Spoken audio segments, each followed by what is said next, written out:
Hello and welcome to Season 3, Episode 2 of the Pitchside Podcast. Today I'm joined by Kieran Harm. Hello. Lewis Tizard. Hello. And a returning Matt Cooper. Hello. This week we'll be discussing the return of the Premier League, which comes back in 8 days' time. We'll be looking at how we think the season will go. Do we think the table will change much? And is there going to be such a thing as home advantage? Also, we'll be talking about the transfer rumblings that's been going on and some done deals with, of course, Timo Werner against Chelsea, and also a return to the Championship. But first, we'll come to Matt's return of the Matt, if you will. Return of the Matt. It was, of course, a regular podcaster on seasons 1 and 2. And Matt, we started with what we're up to these days. So we're going to come to you. What are you doing now? Well, I'm now a digital sports reporter at the Daily Star Online. So yeah, just keeping busy, watching football when it's back, and getting to write about it. It's the dream, really. It's awesome, that. And I've seen you've been talking to some pretty big names as well. Oh yeah, did an interview with Stefan Freund ahead of the big Bundesliga derby between Borussia Dortmund and Bayern Munich. It's really good. Yeah, very interesting. I did. Yeah, I mean, awesome. My biggest name so far for an interview is Jamie O'Hara, so I've got to work my way up to a German football legend. Both Tottenham legends, aren't they? Oh, yeah, of course. Tottenham and Wolves, Portsmouth legends, Jamie O'Hara. Right, so we will start with the Premier League, which will be returning in 8 days' time. We've all got it marked in our calendars. The 17th of June, where Aston Villa will be hosting Sheffield United and Manchester City will face Arsenal. Lewis, how excited are you that the Premier League will be returning? I'm very excited. The Bundesliga football it's kept things ticking over, we'll say. But obviously, it's not the Premier League. So, yeah, great to have the Premier League back. And, yeah, can't wait. And obviously, being a Liverpool fan, a particular thing I'm waiting for. So, we'll wait and see. Kieran, there's been worry about whether there's going to be like home advantage in these remaining games. Do you think that will even be a thing? Well, like initially, like when everyone was talking about sort of maybe going to neutral grounds and stuff, I was like deeply against it because as far as I was concerned, the players know their own home pitches. They've got it's sure like all the pitches are like different dimensions and things like that, so the players are used to that a certain environment and stuff like that. But having been watching the Bundesliga, if it's going to translate, there's it hasn't really. In fact, home teams have been something of a disadvantage in Bundesliga. I've just been looking in the first game week since after the resumption from after the COVID break. Only one team won at home. In the second, only 2 won. In the third, only 2 won. In the fourth, only 3 won. And then the last game week, only 2 teams had won at home. So home teams have actually been struggling a bit in the Bundesliga. So as much as I thought it would be, it's not proven to be in the Bundesliga. So whether that will translate, I don't know, but maybe not. Matt, we've seen what I've noticed in the Bundesliga is that the top teams of Bayern Munich and Borussia Dortmund have just been winning their games easily. Do you think that will be a case as well with the likes of Liverpool and Man City? Like, do you think not having the crowd there is a disadvantage to the weaker teams in the league? Well, I think it's less about the crowd. It's more about who's done the best job at keeping fit and getting back to being match fit. Because I think that's what you saw the first couple of weeks of the Bundesliga. You could see there were teams like Borussia Dortmund in that first game. They looked so slick and as though they, kept up with everything pretty well, and they got back into training very, very quickly. And, they're all sort of on the same wavelength still. And I think if you're a team like Liverpool, for example, that doesn't change your starting 11 much, then you're pretty used to playing with each other and it'll be a bit easier to pick things up. Whereas if you're a team that brought in a load of new players in January, for example, then it'd be a bit more difficult because you haven't had that chance to work with each other at the training ground. Lewis, Matt touched on Liverpool there. Liverpool are very much a team that feed and thrive off of that Anfield noise that is just deafening for away teams at times. Do you think Liverpool will be as good without that? I think you can kind of take some evidence from the Bundesliga in that the very best teams, it's not really affected them losing that home advantage. Like if you look at Bayern Munich, I think home advantage and the support of your fans, goes some way to helping you win a game. But end of the day, I think it's just how this playing behind closed doors is just going to show who the best football teams are. And so therefore, I don't think the likes of Liverpool, Man City are going to have to worry too much about that. So, Liverpool, I think we've still got Chelsea to play at home, Aston Villa to play at home, and a couple of other teams at home. And touch wood, but I don't think losing that Anfield crowd is going to matter too much. I'd like to think both in terms of fitness and footballing ability, as we've shown this season, we're just going to have too much for sort of most other teams. Kieran, I'll throw that one to you as well, because Newcastle are as well very much a team that feed off of that loud Geordie support. Do you think that it will affect their performances when they play at home? It shouldn't. In fact, for teams like Newcastle, it might actually end up being beneficial to the players because you play at St James's Park and you've been to St James's Park. You know what it's like. If the players make a mistake, the fans are on their back. Yeah. Immediately, it's a hell of a lot of pressure to play in front of the St James's Park crowd. So it might actually end up lifting a bit of pressure off their shoulders and giving them a little bit more creative freedom and stuff like that. Especially for players who like to express themselves, like the Alan St-Maximins and stuff like that. And for players like Joe Linton, who's been struggling all season, playing without a crowd on his back, playing without that added pressure of the fans, maybe booing him or something if he misses a chance, might actually end up helping him. Matt, do you see much of a change in the table from the rest of the season? Like, do you see many teams? So we see there's 3 or 4 teams that are still battling for that last European spot. Who do you think is going to get that? It's quite a difficult one to really answer that question, isn't it? Because you think sort of before the lockdown, Chelsea were in a bit of a dip, whereas Man United were riding a wave. There, I think 11 games unbeaten in all competitions.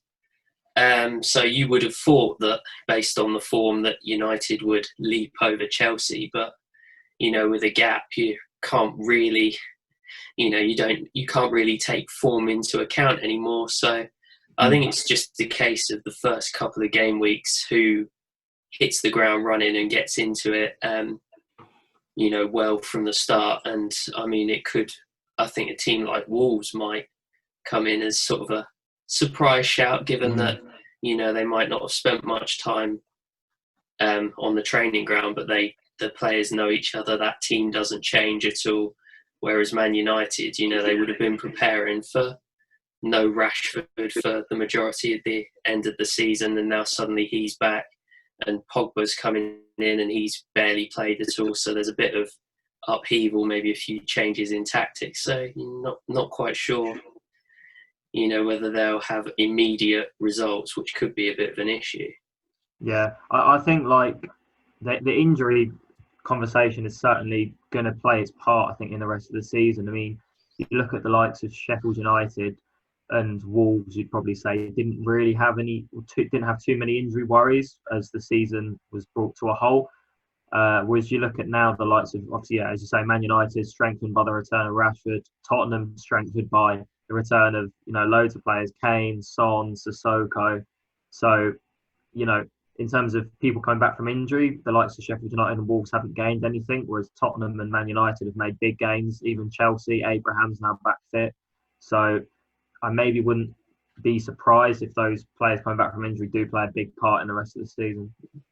And I guess also with Wolves and Sheffield United, they've got smaller squads as well. So if you're playing, we're going to be playing a lot of games in very quick succession, there'll need to be a bit more rotation. And the bigger squads like Chelsea, Man United, Tottenham will be better equipped for that. And I'm going to throw this one to all of you. We're going to take format of the question because obviously the teams have had a couple of months off. Who do you fear for relegation? Looking at the squads of the teams in and around that relegation zone, who do you fear for? We'll start with Kieran. Fear for relegation. I think the 3 that are currently down there are looking a little bit dubious. But I don't know. I've been sort of a little bit worried about us, to be perfectly honest. Like I say, we're probably only about one win away from securing the survival. But I don't know. The squad's weak. We often end up sort of picking up points on the road, boosted by fan support and stuff like that. But I don't know. I think I would be lying if I didn't say I wasn't at least a little bit sort of pessimistic about the rest of the season for Newcastle. I mean, for me, I'm concerned about West Ham. I mean, even though they've got the strong players in there, they're only up by 3 goals at the moment on the goal difference. But I'm still worried about them. I think Watford as well is a big one.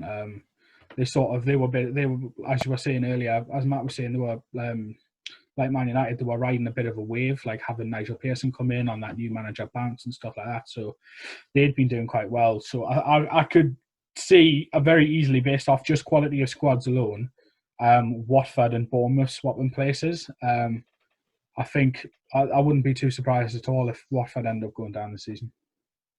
And you mentioned Watford there. Do you think the whole stuff with Troy Deeney of like first refusing to come back and now, do you think that will cause a little bit of friction in the camp?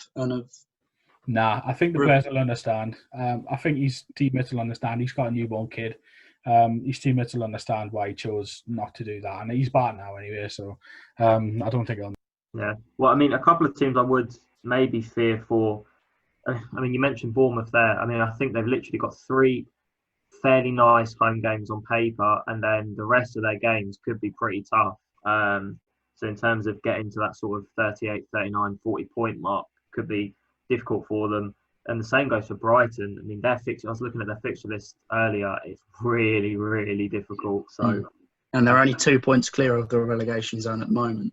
Yeah. Again, they've literally got like 3 nice home games, and then loads of their games remaining are against the sort of big 6 and the teams at the top of the table. So Brighton are a team that I would worry for. Matt, do you see any hope for Norwich, who are currently 6 points adrift at the bottom? I mean, I think everyone's almost sort of written off Norwich, haven't they? I mean, their first 3 fixtures back are against Brighton, Watford and West Ham, who are all teams in and around them. So, if they could get 3 wins on the bounce against them, then it might be a completely different conversation. But their last 2 games are against Man United and Arsenal, and they can't really go into them needing anything, because I just don't think they'll get much. But I think in terms of them as a club, I think they went up earlier than their sort of big 3-year plan with Daniel Farke. They went up earlier than sort of the plan was. So if they go back down, I think they'll be well equipped and pretty ready to bounce straight back and make a decent challenge. They won't be a team like Sunderland that goes straight back down again. And I think Kieran will be happy that Sunderland will now be spending a 3rd season in the League One after the news today that they'll be containing that season. I didn't celebrate that at all. Right, we're going to move on to Odd One Out. Ooh, Odd One Out. The famous game we play here on Pitchside Podcast. So I hope you're all ready for the 4 names that I've gone with today. Go for it. So the 4 players in question are Nicky Butt, Danny Simpson, Riyad Mahrez, and John Stones. Ooh, right. Nicky Butt, Danny Simpson, Riyad Mahrez, and John Stones. All right, I've got a few theories running through my head early doors there, but that's an interesting group of players. The inclusion of Nicky Butt is quite the... Nicky Butt is such a left field one. This is the left field one. There's always one left field one in there. Yeah, that is a tricky one. That is a tricky one. I'm now not interested in the conversation. I'm just literally looking at these 4 names. Yeah. It's you try to pull with the facts you know about each individual player and then try and match them up.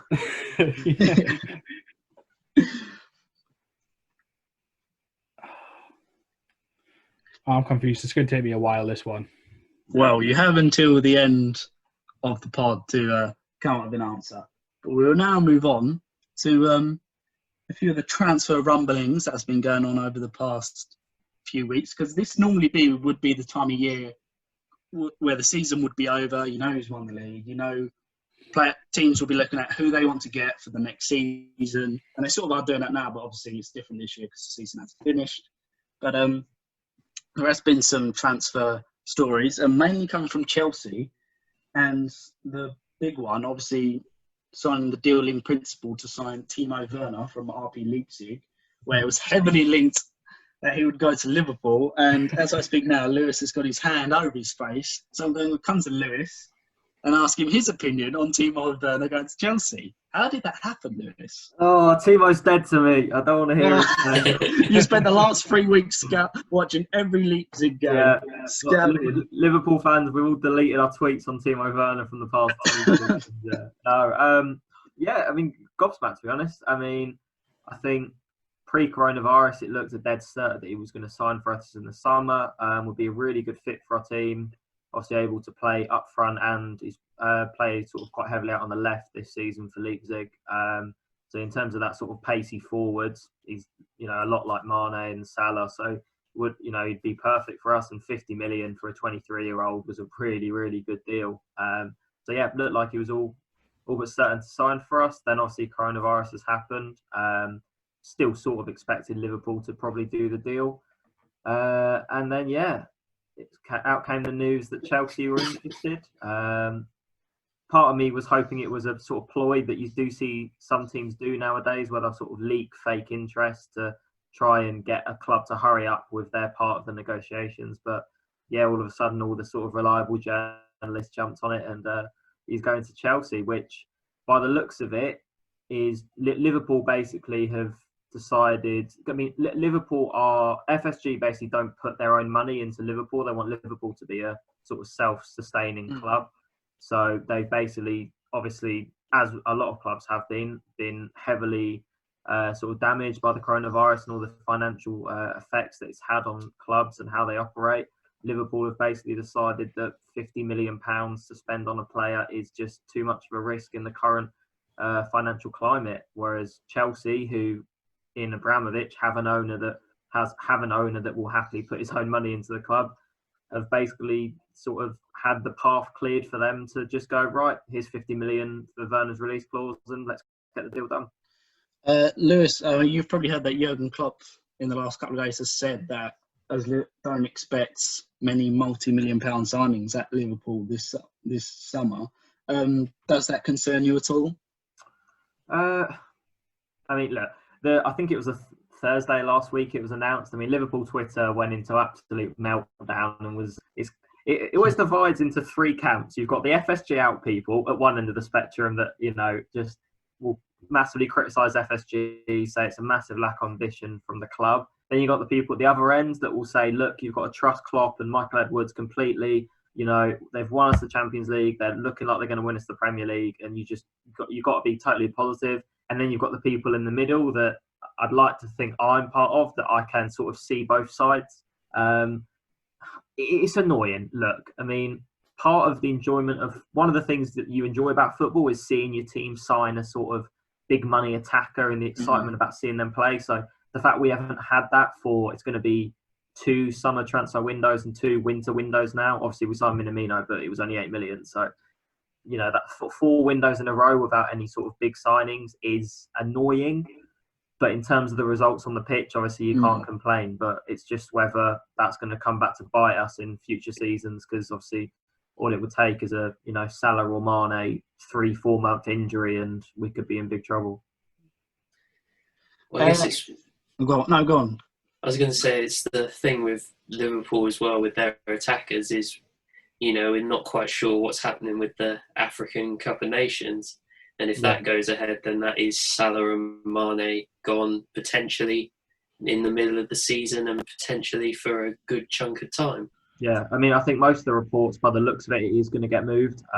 Which, yeah, I mean, because if it would have stayed in the sort of winter of 2020, 2021, then yeah, I mean, God, to have no Salah and Mane for I think it's like up to 6 weeks, so obviously would be a bit of a disaster. So I think the club have seemingly been reliably informed that African Cup of Nations is going to get moved, which I guess is a good thing. Chelsea have been linked with another Bundesliga superstar in Kai Havertz, and Kieran, being the Bundesliga connoisseur, how big of a signing would be Havertz to the Premier League? What would he bring? To the Premier League, it'd be an unbelievable signing for, as you say, for the entire Premier League, not just Chelsea. Like you say, he is probably, for me, other than Jadon Sancho, the hottest property on the market in the world right now. His sort of flexibility and sort of in the terms and the positionings and where he can play. Like you say, he can play as sort of a number 9, he can play as a false 9, he can play off the right, and is probably, in my opinion, most comfortable in the number 10 role. He is just an all-round superstar and still 20. So he is a major signing if Chelsea can pull it off. But I don't know. I think we'll struggle to pull that one off. I think Real Madrid are throwing their weight around a little bit, with especially throwing their checkbook around as well. So I think we'll struggle to pull that one off. And there's a lot of competition, but it will be amazing. Be a huge signing for Chelsea. If Chelsea do pull off that major signing, they will have the likes of Ziyech, Havertz, Werner, Abraham and Pulisic. Are they serious contenders for the league next season? If they pull that off, without a doubt, without a shadow of a doubt, like you say, it's just depends on whether or not Lampard can find the right balance with that team as well. Because you just named 5 names there. Add Mason Mount to that list as well, and that's some serious attacking depth. But it depends on whether or not he's going to be able to sort of fit them all into a system, because you've got a bit of a mix and match there, without a sort of it's going to be tough for them to sort of balance that out. But if he can find the right balance, and not just try to go over the top attacking and forget about his defensive style, then he's going to struggle. They will sort of challenge at the top. But I think they're definitely in the shout for Champions League places and maybe even a title run next season. Do you not think they need to still work on the defence a bit? I mean, it's all well and good having loads of quality attackers, but obviously they've been linked with Chilwell at left back. You maybe do sort of. I mean, and do they also maybe need to add a standout centre back in there as well? It feels like they've got a lot of good sort of partner centre backs, but do they need that one sort of standout centre back that they can all play alongside? Well, yeah, it depends as well, and sort of it depends on what kind of system he's going to play, because they've used 3 quite a few times this season, haven't they? With Tomori, Rudiger, and Zuma in there. I think Rudiger is probably a primary standout, but I think he needs a stronger partner. Or whether Zuma or Tomori, either of them are up for that. I don't think Zuma is personally, but I could see Tomori becoming a very, very, very good Premier League central defender. So it depends on whether or not he's going to want to be playing with a 3-back or a 4-back. So we'll have to wait and see. But from what he must be looking to play a 4-back, because the rumours about Ben Chilwell going to Chelsea are quite big at the minute. So he must be looking to play a back 4. Yeah, I wonder if he was just sort of playing the back 5, because when you've got Marcus Alonso or Emerson Palmieri, they're not exactly the best at defending, are they? Yeah. Yeah, I mean, to be fair, it'd be interesting to see if Abraham does stay, because I think Abraham's sort of taken a bit of time to decide on this contract.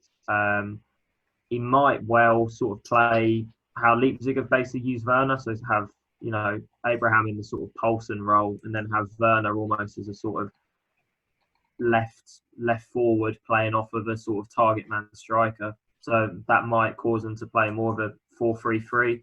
Then with sort of Ziyech on the right wing, which again could be either a 4-3-3 or, as you say, Kieran, a sort of 3-4-3, so back 3. We're talking with transfer rumours. We've got to come to Newcastle. I mean, ever since the takeover talk has begun, they've been linked with every name under the sun. But the only sort of real concrete, substantial transfer news we've heard from that club is Matty Longstaff.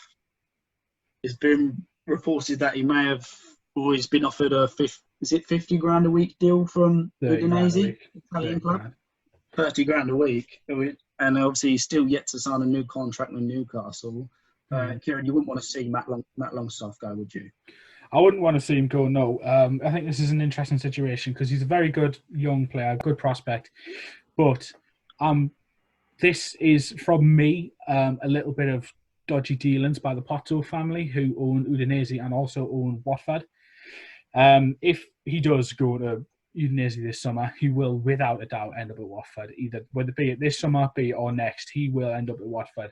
The thing is, because he's still only 19, and because he's like a homegrown talent, because he's an academy product, if he is to leave this summer, if he signs for another English club, they will have to pay a compensation, but it will go to a tribunal to say how much they'll have to pay.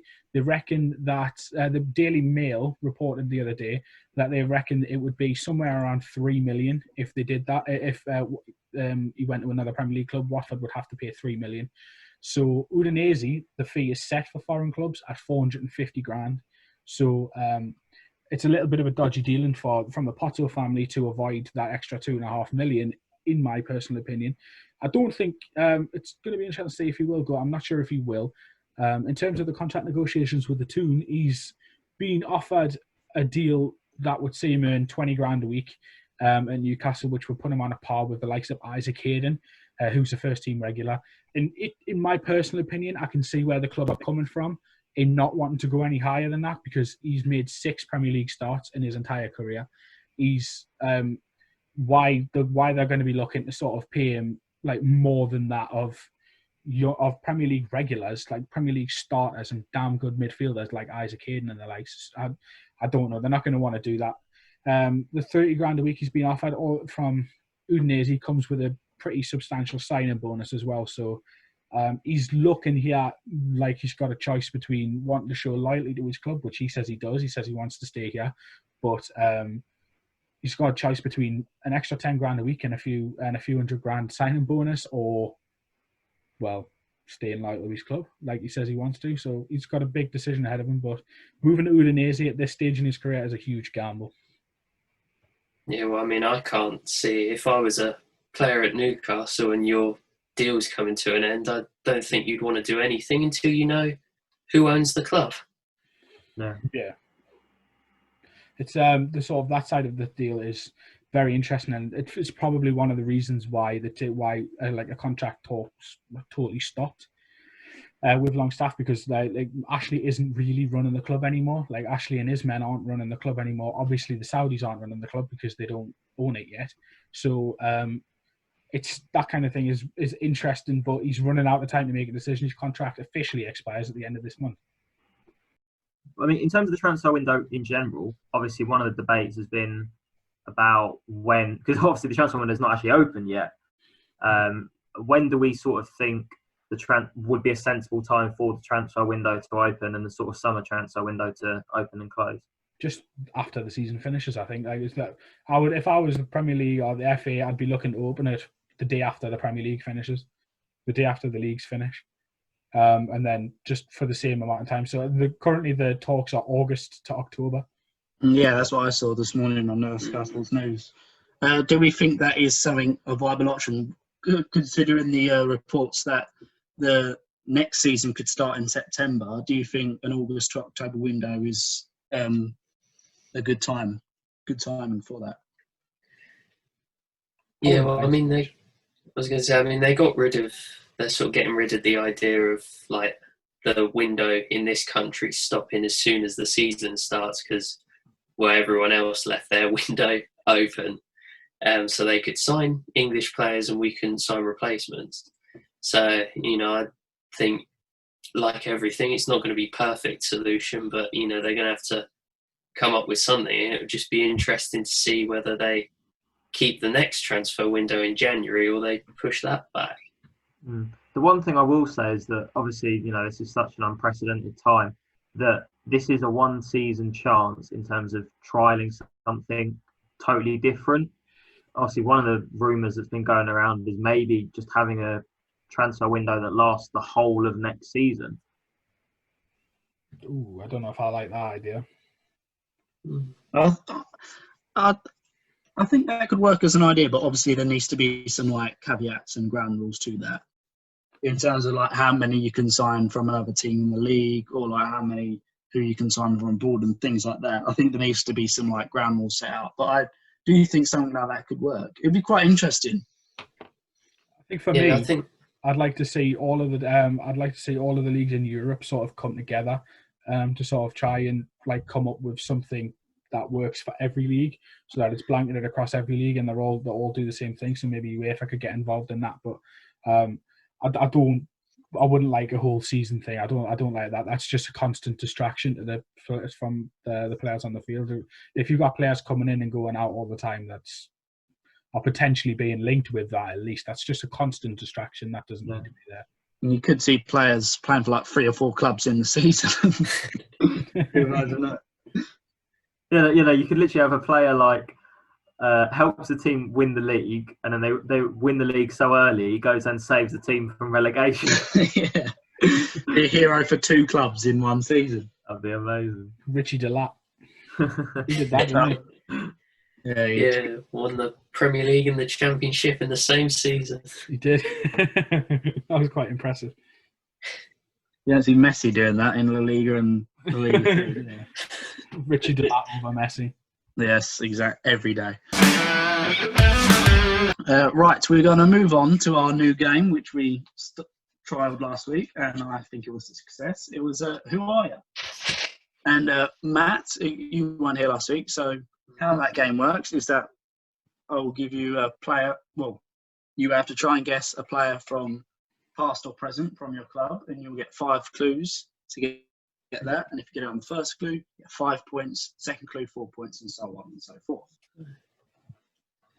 And this week we're going to get. Last week it was from the players from the past. This time it's players from the present. So from the current squad. I thought you were going to say players from the future then. Yeah. I was like, hang on a second. Well, we have been talking about transfer rumours, so that'll be next week's episode. Yeah. Lionel Messi's son playing for Real Madrid. Ronaldo Jr. My answer's definitely Mbappe. Right, we're going to start with Kieran. Ooh, start with Kiza. Right. And here is your first clue for 5 points. Again, this is a player in the current Newcastle squad. He was born on the 9th of July, 1993. 1993, so that makes him 26, about to turn 27. It's not a whole lot to go off. Let me have a bit. Hence why it's the first question. Hence why it's the hardest clue. Right, I'm thinking. It's Miguel Almiron, is my guess. Incorrect. He doesn't even know his own team's birthdays. What a disgrace. Second clue for 4 points. His middle name is Roswell. Roswell. It's definitely Miguel Almiron. You sure it's not Almiron? Oh, I had a whole thing with Newcastle players' middle names as well earlier in the year. Oh, surely this would be one you'd remember. Roswell. You'd think, wouldn't you? Is it Jethro Willems? It is not Jethro Willems. Oh my. Third, for 3 points. He has played for 4 clubs in his career. These are terrible clues. Nah, this is good, Adam. This is good. It's only terrible because you don't know who it is. Well, yeah. Obviously. Oh, no, I don't like it. I've got a guess for it might be. Well, this is not your player, so. Yeah, I know. I'll keep him in my head. Yeah. Is it DeAndre Yedlin? It is DeAndre Yedlin. Well done. Hey! Yeah, that was my guess. 3 points, which I think was the same as last week, wasn't it? It was. I mean, you definitely would have got it on the next clue. His next clue was he has played for local rival Sunderland. Yeah, it could have either been him or Manquillo for that, but I would definitely got it from that with a middle name as well. Or it could have been Jack Colback. Oh, John Talbot, yeah. He's only played for 2 clubs, though. Oh, yeah. Mm. And the final Great. clue was he is from the US of A, so you would have got that. Oh, without that. Right, Lewis, your turn. You got 4 points last week. Oh. Are you going to get even more this week? We'll Oh see. my God. Pressure's Right. on. First clue. He has played for 3 clubs in his career. No. That's not really a nice first one, is it? That's a big time, that one. We allowed to ask if stuff like that includes loan moves? Oh. It does include loan moves. It does. So that 3 clubs includes Liverpool, obviously, yeah? Yeah. Yeah. Cool, yeah. Yeah, there's quite a few players this could be in the squad. I don't know whether you've gone someone obscure, so someone like more from the bench. Right, I'll chuck a name. Wait, is that one? Yeah, it does work. Right, I'll chuck a name in. Adam Lallana. It's incorrect. Yep. Second clue for 4 points. He has 22 appearances for his country. Ooh.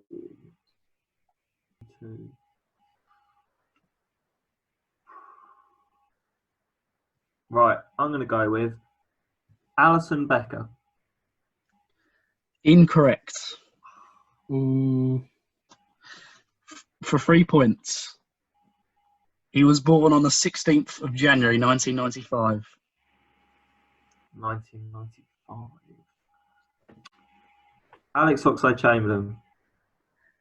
Incorrect. Oh, no! Oh! That was a good shout. For 2 points, he is Liverpool's latest signing. Takumi Minamino. Correct. Well done. That's twice he's been brought up on this podcast. Yes, yeah, you mentioned him earlier, didn't you? He's got more references on this podcast than appearances for Liverpool. That could be true. That was clue number 1. So 2 points for Lewis there. What was the other clue? What was clue number 1? For 1 point, he's from Japan. Oh. So, Not James Milner. Matty's getting his in 1. I can guarantee you. oh, well, let's see. Let's see if he does. Right. Thanks for that. You just jinxed me. I'm not getting it at all now. That's for tyres, Matty. Right. Matt, for 5 points. He was born the 2nd of October, 1991. 91.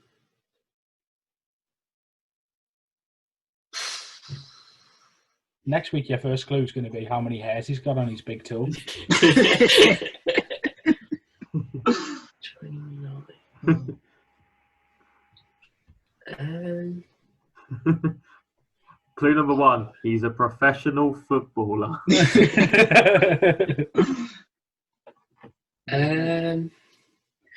God, I'm trying to think who's in that age range.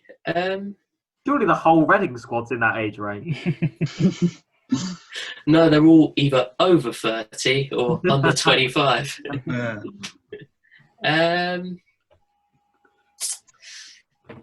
Is it Raphael, the goalkeeper? Incorrect. Ooh. Swing and a miss. For 4 points, he signed his first pro contract for Chelsea in 2010. Oh, he knows it. He's got it. Chelsea in 2010. His first professional contract. I feel like that four clue is a lot easier than R2 was. Definitely. I mean, I think me and Kieran both know who this is. Well, I think we both got to guess. We have both got to guess, yeah. Chelsea. I reckon you'll both be wrong.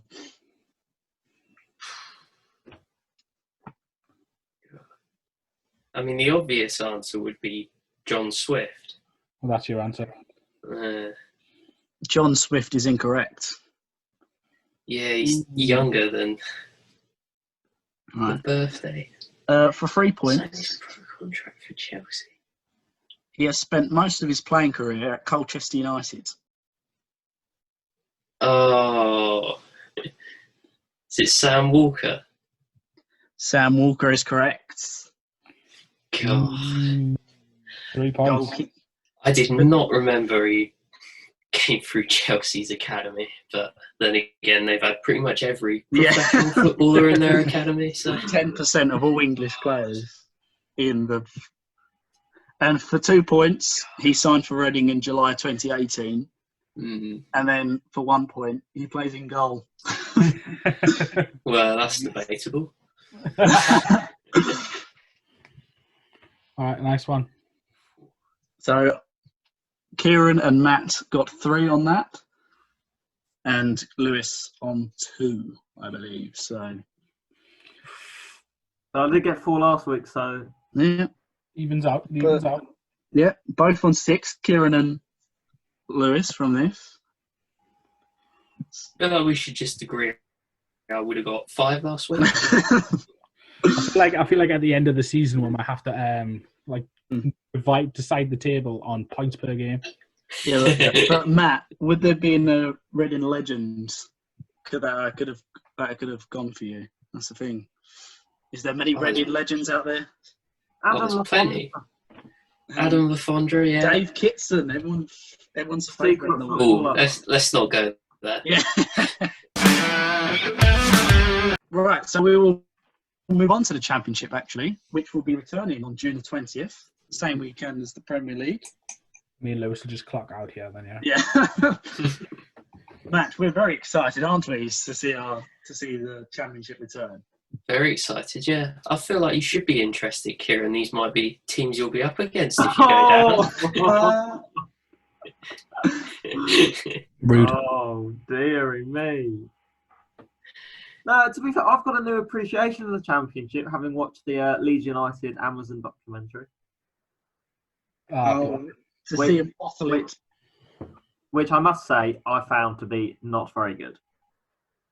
The Sunderland one was very good, though. Especially the part where they went down to League One. I still haven't watched that. Reading are sitting 14th, 9 points clear of the relegation zone. So is there really much for you to play for? Well, you say we're 9 points clear of relegation. We're also 8 points off the playoffs. There you go. There's always something to play. He's a half-glass ball kind of guy. Yeah.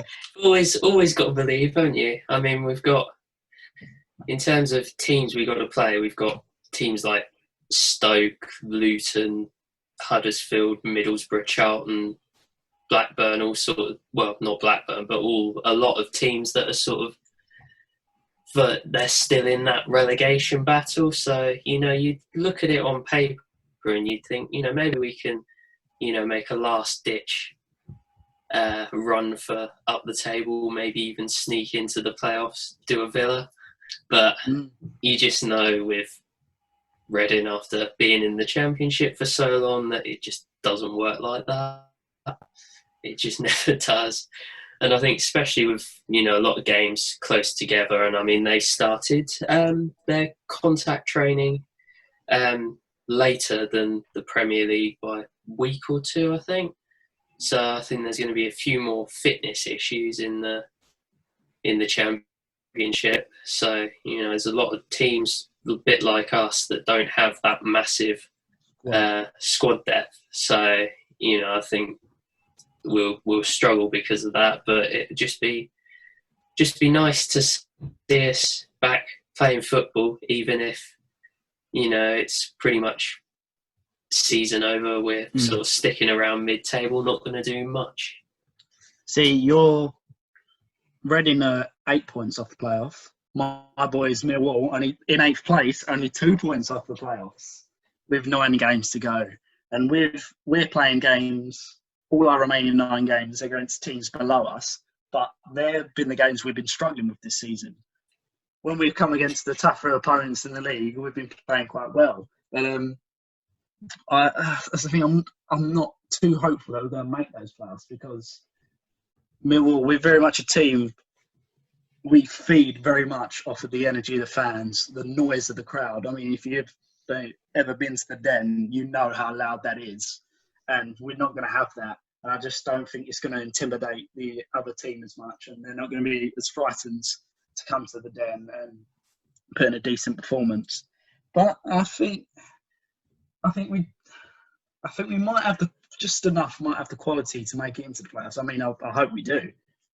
How many teams do you think are nailed on to sort of finish in the playoffs as it stands at the minute? I mean, looking at the table, Fulham have got a 9-point lead over Bristol City in 7th. Oh yeah, Fulham I think are nailed on for the playoffs and probably most likely to make. And Forest have got a 5 points lead over Bristol City. But I don't know whether that warrants being nailed on at this stage. And I mean, even if Leeds and West Brom, they could theoretically drop out of automatics, then I think that's sort of the top 3 you would think are pretty much in and around there, at least going to be involved in the playoffs. But it's quite a short gap between sort of Brentford on 60 points and then, Millwall and Cardiff 54 points. That's only 6 points, and a lot can change, especially in the Championship with, everyone playing each other, and it always throws up weird results. There'll be a team at the bottom of the table wins. Anything happens in the Championship anyway, whether there's fans there or is there not. One story that sort of has been rumbling on over the last couple of weeks is the Charlton striker Lyle Taylor, who has said that he won't be returning to the Championship. Well, he won't be returning to Charlton for the remainder of the season because he wants to eliminate the risk of getting injured and potentially signing for a big club in the summer. What do we think of that? If that was a player in your club doing that, how would you feel? I'll pitch in on this and say that Michael Owen did this 10 years ago, and he is probably one of the most hated former Newcastle United players ever. It's a completely different situation with Michael Owen, though, isn't it? Michael Owen compared to Lyle Taylor. Lyle Taylor's a guy who's come up through non-league. He's got one massive move, one big payday left in him, whereas, someone like Michael Owen, he's had all that. So, I mean, I think everyone knew that Lyle Taylor was going to leave anyway. And it's only because of how important he is to Charlton that it's a massive sort of story for them. And, I can understand the fans being really, really upset because he could be the difference between League One football and Championship football for the club next season. But at the same time, can't really blame the player for wanting to safeguard his career. And even if he does go back, given the situation, I don't think he's going to go in for every challenge like he would normally or chase every ball down, because he just have that nagging doubt in the back of his mind that I really don't want to get injured because it will ruin my chances of getting that big move. Well, what's to say he might, trip in the garden and do his ACL and then misses out on that move anyway? I think the whole thing is, honestly, I think it's really, really bad, to be perfectly honest, because Lyle Taylor is probably the star of the show at Charlton. And Charlton are the reason why he's playing Championship football, and are the reason why he's been given the opportunity to show what he can do in the Championship this season. And for him to basically abandon them at the final post where they need him most, they are in the relegation zone, 2 points off safety. They could still easily stay up this season, but without arguably their best player or their main threat up top, they're going to struggle to do that. So I think he's just abandoned a club who have given a lot to him when they probably need him the most, which in basically so he can self-serve and protect his own, safeguard his own career. That's ridiculous, and surely that has to go against his own sort of contract. So it's got to go be some sort of contract violation. Even if not, it's still properly bad form. And if I was one of the big clubs, either in the Championship or one of the lower clubs in the Premier League, I wouldn't touch a player like that with a barge pole, because he clearly has no regard for his employers. Yeah, Lewis, let's just say, for argument's sake, that Liverpool come in and said they wanted to sign Lyle Taylor. Would you want to play like that at your club? Well, I was going to say a comparison you could make. Obviously, Grealish isn't doing this, but I was going to say I guess you could compare it to if Grealish did do this in terms of a Premier League club. Would you want a player like that at your club, knowing that they could do this to you? Oh no! I mean, like Kieran says, like a manager like Jurgen Klopp looks at personality as much as your footballing ability, and Klopp wouldn't touch a personality like that with a barge pole. So yeah, like you say, in terms of sort of upper Championship teams, lower Premier League teams, I mean, it's going to take a manager that has no sort of regard for personality in terms of actually being interested in signing him. Like just on that, Bobby Robson once said, "You don't just sign good players, sign good people." So, do you think this would have the reverse effect, and that no one would really want him? Do you think this will damage his career as much as he's trying to advance it? This could actually be to his detriment.